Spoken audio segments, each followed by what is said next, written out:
This man is possibly the most important moral, spiritual, and political leader in all of US history. But in our cities, the way we honor and remember him is often with something like this. Nearly every notable US city has a street named after Dr. Martin Luther King Jr., but they're often the most noisy and polluting and least pedestrian-friendly streets. So I'm doing a bottom 10 today, call it a Hall of Shame, complete with honorable mentions and several very grotesque dishonorable mentions. So stick with me all the way through. It's coming up next. This is CityNerd, weekly content on cities and transportation. Viewer-suggested topics, always appreciated. And this topic was inspired by a couple different viewers, but I'm not gonna share the tweets because, well, they're kind of spoilers. You guys know who you are, though.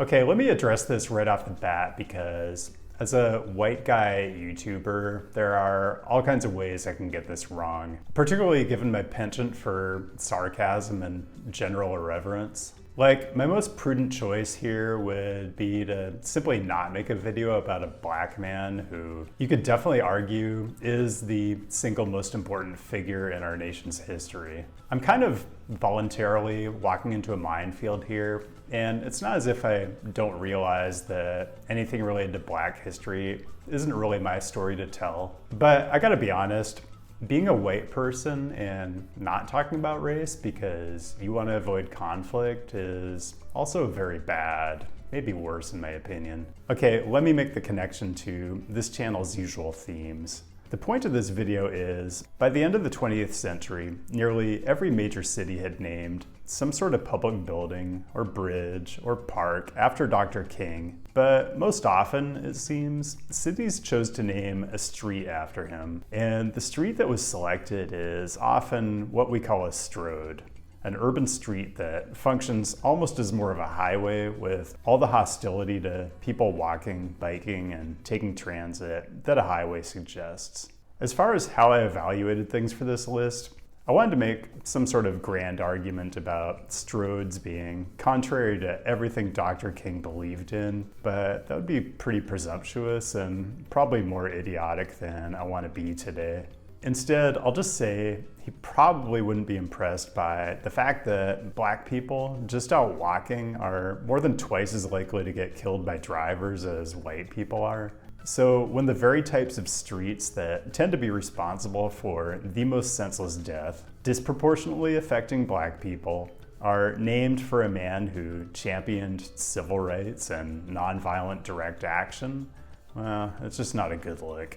I'm not even going to get into a technical explanation of how I ended up with this list because that just kind of feels off. And it'll make sense as we go through it. And it's probably a little late for this, but if you're a don't make it political person, you're watching the wrong channel. Urbanism is always 100% political. Okay, I should have you well primed to be offended, so let's get into it. Number 10 is Martin Luther King Drive East in Cincinnati. You know, one thing I considered here was where in the city is the street where they applied the Dr. King designation? Because I'd rather see it in a place where it gets exposure to a wider cross-section of people. And I think Cincinnati actually does this well, basically having it run through the University of Cincinnati.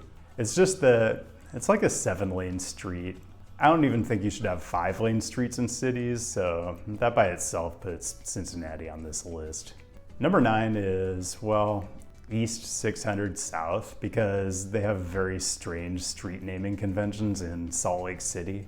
Anyway, East 600 South does have the sub-designation of Martin Luther King Jr. Boulevard. I guess they just weren't committed enough to actually go all the way and rename the street. Also, 4 lanes, one way. Again, something that just shouldn't exist in a city. I can just never get over the size of the streets in Salt Lake. Number 8 is the Martin Luther King Jr. Highway in the Maryland suburbs of DC in Prince George's County. It's kind of a classic definition of a stroad. It's literally called a highway, but it's got tons of accesses to shopping, restaurants, medical facilities, self-storage. Sidewalks, though, apparently not a priority. Bonus, DC itself does have a Martin Luther King Jr. Avenue, but it's really far outside of the part of DC that, say, tourists or lawmakers ever get to. I guess there could be different opinions on this, but not putting it in a central, highly visible place just seems like a huge, glaring missed opportunity, given that we're talking about our nation's capital. Number 7 is South Martin Luther King Jr. Drive in Chicago. Look at this beauty. This is like over 220 feet of right-of-way, and the city did stripe in buffered bike lanes at some point, so it could be worse, but it's still really hostile. Look at the distance between pedestrian crossings. This should just never happen in a city, and it definitely shouldn't happen in Chicago. Number 6 is Martin Luther King Jr. Boulevard in Houston.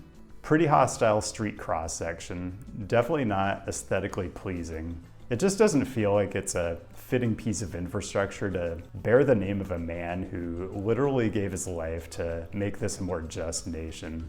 Also, we're fairly close into the downtown of one of America's largest and fastest growing cities, and it looks like this.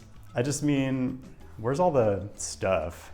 I try to be an optimist when it comes to US cities, but Houston just does not make it easy. Number 5 is Dr. Martin Luther King Jr. Boulevard in Kansas City, Missouri. Sorry, KC, but what exactly is this? It really plays all the hits. 3 lanes in each direction, sidewalks non-existent in a lot of places, thousands of feet between legal pedestrian crossing locations, 40-mile-per-hour posted speed, and just way, way distant from the city center. Out of all the streets you could have picked, this was the best you could do. Number 4 is West Martin Luther King Jr. Boulevard in Los Angeles. This one is more central, but in LA, it hardly matters. The city came of age at a time when everyone believed cities should be built for maximum accommodation of the automobile. And I guess LA just still hasn't been convinced that was a mistake. They built it 7 lanes wide, and thus it shall remain, apparently, in perpetuity. Well, I guess they did manage to repurpose 1 lane in each direction for pro-tem parking, so it's not as if they're completely opposed to reallocating right-of-way, as long as it's still for the exclusive use of cars. Just incredible stuff.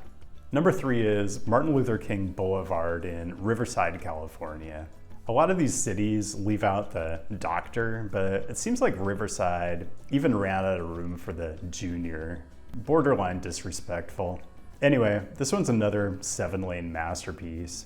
Again, I do insist that 7-lane arterials have no place in an urban environment, but then I know Riverside, California is the largest city in a census-designated metropolitan area of over 4 million. But is it really a quote-unquote urban environment? Questionable. Okay, I've got 2 more to go, and I do have honorable mentions, a couple cities that I think actually did this pretty well, and some really spectacular dishonorable mentions that didn't really meet the criteria for this list, but you'll see. But first, some housekeeping, just the usual groveling for likes and subscribers, the customary shameless plug for my social media accounts, the kind of unseemly request that you support this channel with cold hard cash via Patreon. Or honestly, better yet, follow and support Black creators in the urbanist and housing spaces. The more perspectives you have in your feed, the better. And I'm not going to tell you who to follow, just educate yourself. Honorable mentions, I didn't want to spend much time on this, but there is one city that actually dedicated a very central, reasonably pedestrian-friendly street to Dr. King, and that's Charlotte, North Carolina. One thing I didn't get into here is every time you do a renaming, especially for a civil rights leader, it's a huge political fight with lots of opposition from people who love to use words like heritage and tradition. So good on the city of Charlotte for getting this one done. Also, Tacoma, Washington has invested a lot in their Martin Luther King Jr. Way as part of the Hilltop Link extension. And big honorable mention to Pittsburgh, where one of the nation's premier pieces of bus infrastructure, the Martin Luther King Jr. East Busway, has operated for quite a while. Okay, I really wanted to focus on arterial streets for this video, and that's what I did. But in researching this beast, I quickly discovered there are cities or state DOTs that have actually named entire freeway segments after Dr. King, which you might think is bad, and it is. But it gets worse when you realize basically all of these are freeways whose construction basically destroyed black neighborhoods that didn't have the power to stop them. Like, these are all just horrific. But the cherry on top has to be the Dr. Martin Luther King Jr. Expressway in Montgomery, Alabama. This is one of the key locations in the story of Dr. King's life. It's the site of the Montgomery bus boycott, which was a watershed moment in the civil rights movement and crystallized his identity as an enormously gifted leader. He was 26 when he led that fight. 26. And Montgomery honors him with this: a freeway that was specifically planned to drive through and destroy middle-class black neighborhoods that were the lifeblood of the civil rights movement. Honestly, just really some of the sickest stuff imaginable. Okay, I wish I could lighten it up after that, but number 2 is North Martin Luther King Jr. Boulevard in Las Vegas. It is Vegas, so I could have literally spent the last year making one video a week about different stroads in the greater Vegas area, and I still wouldn't have run out. This one's pretty egregious though. Another 7-lane extravaganza, and this one runs right through the heart of the West Side, which is a historically redlined area that became the heart of the black community and culture in Vegas. In some ways, this is the worst one on the list. Curb-tight sidewalks, very infrequent crossing opportunities, absolutely gigantic intersections where there are crossing opportunities. Basically an abysmal environment for a lot of people of color who still live here, do a lot of walking, and are often transit dependent. But I have to give the number 1 spot to Dr. Martin Luther King Jr. Boulevard in Phoenix.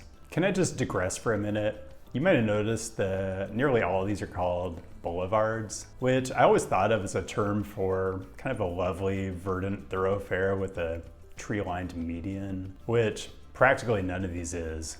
I actually went and looked up the definition on my preferred source of unquestionably factual information. And yeah, big shocker, I'm right. Although whoever edited this article is extremely funny. Anyway, Phoenix's entry is roughly as bad as the Vegas version, but additional points off for still calling it Broadway, with the Dr. King designation as a kind of footnote underneath.